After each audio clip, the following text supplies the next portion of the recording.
Hello, it's Ann Poirier from Shaping Perspectives, and I'm here with Jackie. And Jackie and I have been working together for about a year now, together doing some different things. So, Jackie, tell me a little bit about your biggest obstacle when we started working together. I think for me, my biggest obstacle was probably thinking that there's no hope for me of change, like that I'm a lost cause kind of thing, that there's been so much time that's gone by living with certain thoughts about food, behaviors around food, that there's no way that I'm going to be able to turn this around or to do things a different way. Mm, I think that, I guess it would be, I wasn't very hopeful, maybe, that yeah. I was able to change in any way or think differently. Um, and one thing that stands out is just the way I look at food now. Growing up, up until recently, it was all good foods or bad foods. Everything was black and white. You either had a good day or a bad day. And now, I don't. Food is just food. I've come to that I see that food is really just food, and there really are no good or bad food. So the labels, like, really, that is something that I'm noticing now. A big obstacle was just ruining an entire day because of labeling the foods, labeling behaviors. So just trying to be perfect. I would say that's another thing with all that I'm trying to say here is trying to do my days perfectly, and it's just not possible. There's no room for perfection in what we're trying to do here with shaping perspectives for me. Mm, um, it's a process, and really I don't have the luxury to be a perfectionist anymore in this. I just right, don't. right. So, how is that? How has your relationship with food changed? I don't see it anymore, and I'm not saying there are still some foods, and I think with what they are, Mm, and that I may still struggle with, that I may have a love-hate relationship with. But for the most part, I don't see food as the enemy anymore. mm, I'm not a victim to the food anymore, or a slave to um, I give myself permission now. So with food, I don't open the fridge anymore and say, can't have that. Oh, I can have that. That's a better choice. Or, it's just that all that mental stuff. It's just, I don't run that through my head anymore. What's good? mm. What's bad? What can I have? Or what should I have? There's really the should stuff. I'm not shoulding all over myself anymore like I Wow. used Yeah. to. It's not helpful. So I see food more as just food. A cookie is just a cookie. How you treat that cookie, how you choose to spend time with that cookie, in which company, that's important. The who, Mm, what, where, when around food is important. mhm. But the food itself is not as important. Could be a broccoli, could be a cookie, but it's the environment, the mindfulness, the noticing. It could be a wonderful experience. Doesn't matter what it is. Yeah. No matter what it shouldn't Yeah. matter what it. Well, I shouldn't say Ex- shouldn't. Yeah. No, I know what you mean, though. It's not a I should have this or I shouldn't have this. It's more of a what do I want and let it Yeah, go from there, right? yeah. How is working together kind of impacted your overall life? I would say that I don't put judgment. I hear your voice a lot. The work we've done, um, no judgment. So if I have a run-in with an item that I didn't plan on eating, and it's kind of messy, or it's more than I intended to eat, I'm able to stop and notice now. I mean, that's the biggest thing. Working with you would be learning to not place labels and judgment on Mm, myself, and noticing, right. learning to notice. Um, but I think you have to remove the judgment that which comes with shame. And again, like perfection, there's no room for that if you're going to really try to work through some of this stuff. Yeah. It's a long journey, you know. It's a long journey, but and it's practice. That's the thing. We can say things like pause, notice, no judgment, but these all take practice every single day. It Right. took months. You talked about pause, creating a speed bump. It took me months for a pause to actually happen, and to actually notice, oh my God, this is a pause. So there's a miracle now that, that to me, that's like the miracle of a pause. Mm. Because with that pause comes noticing what's going on inside of you, noticing your surrounding, noticing what's on your plate, Yeah. Yeah. noticing what's on your plate. And with noticing, you kind of slow things down and appreciate. Mm. Yeah. That's awesome. If what kind of things like would you want to share with others about, if they have a struggle with food or eating or body image or any of that stuff? What things have you really taken hold of? Pause is one. Yeah. If somebody wanted to be working on this, what would you want to share with them? Um, this you really had for me, I had to basically take all that quick fix diet mentality. This has to be, I gotta lose the weight in 3 months, 6 months. I had to literally take that and just like throw it out the window. Mm.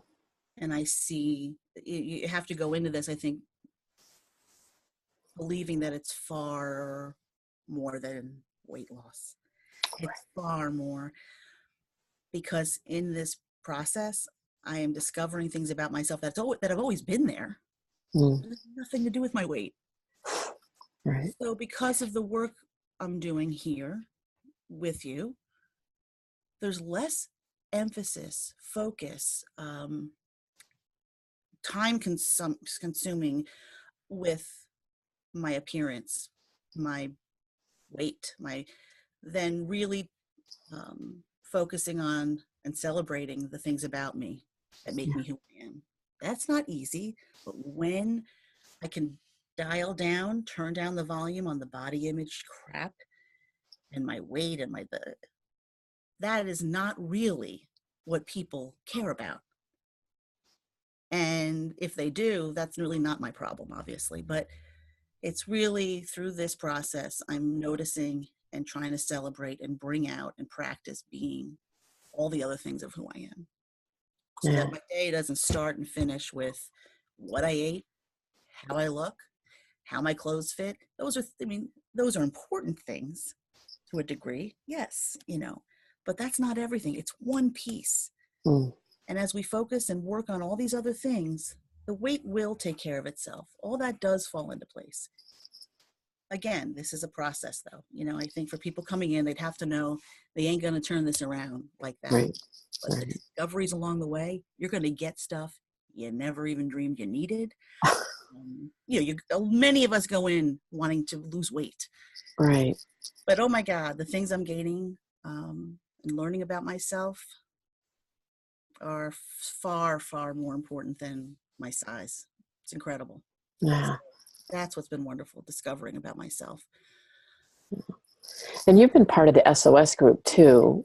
Tell me like what, because that's a pretty powerful experience in itself. What might you share a little bit about that Okay. just experience? With having disordered thinking around food, obviously for some people who know, there's a lot of shame. You're very alone in it. It's just, Yeah. I've lived my whole life that way. So to be in a room, we're all in our own rooms, but to be in a room with a group of women who know exactly we may have our stories may vary, but the theme remains the same. And there's an instant trust, I think, within the first couple of sessions that we created. And you share things with these people that you wouldn't even share with your spouse or your best friend. And that's the truth. It's the safest space to be talking about very vulnerable, shame-filled, embarrassing, things about maybe your behaviors around food or how you feel about yourself. So for me, it took away that feeling alone. It started with you, but to open it up to a group of people, there's a lot of comfort that comes with Yeah. having a group of people who get it, and you don't have to worry. You can just say it, and it's not going anywhere. Um, but that SOS experience, and I think we all feel that way now that we've all finished our first whatever of it. We want more because I feel like we're never done. We've never really graduated, but we are promoting ourselves to the next. I could see that we are, as a group, we're moving. Mm. And it's great to hear someone speaking about a struggle. And then the following week, you hear them maybe overcome that struggle, or maybe that's what you had the last week. Or sometimes you find hope in what somebody else is dealing with because you have no hope that week, or you're feeling slumped. So we keep each other up, we keep each other moving forward. So Yeah, it's great connection and support. I think those are so yeah. Unconditional, no judgment. So you're in a room, no judgment. Right. Yeah, we set that very firmly in the beginning because it can be very vulnerable to share some of these things that we've never shared with anybody ever. Mm-hmm. Is there anything else you want to share about, is there a tool or anything else that you want to just share about this experience before we finish up?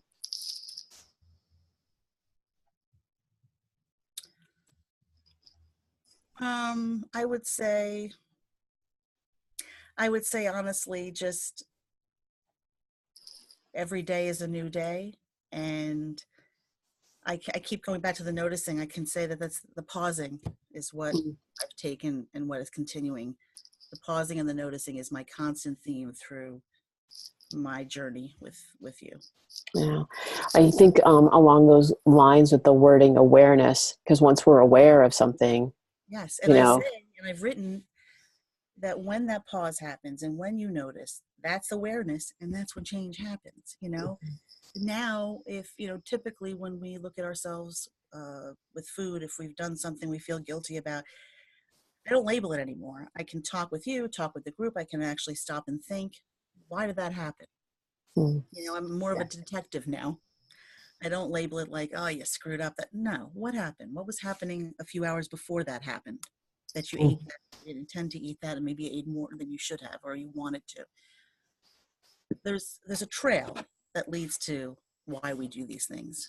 Yeah. And which makes it's kind of it separates you from the disorder in a way. Like, there's reasons behind this, Yeah. So it's the discovering, Yeah. which helps me not beat myself up as much, but Yeah. been great. Thank you. Thank you for, taking some time and speaking to me. I really appreciate it. And I hope that I know it will help others to see that they're not alone, and that. They can message me anytime if they want to talk or, Okay. All All right. right. Thank you. Thanks. Thank you. Bye.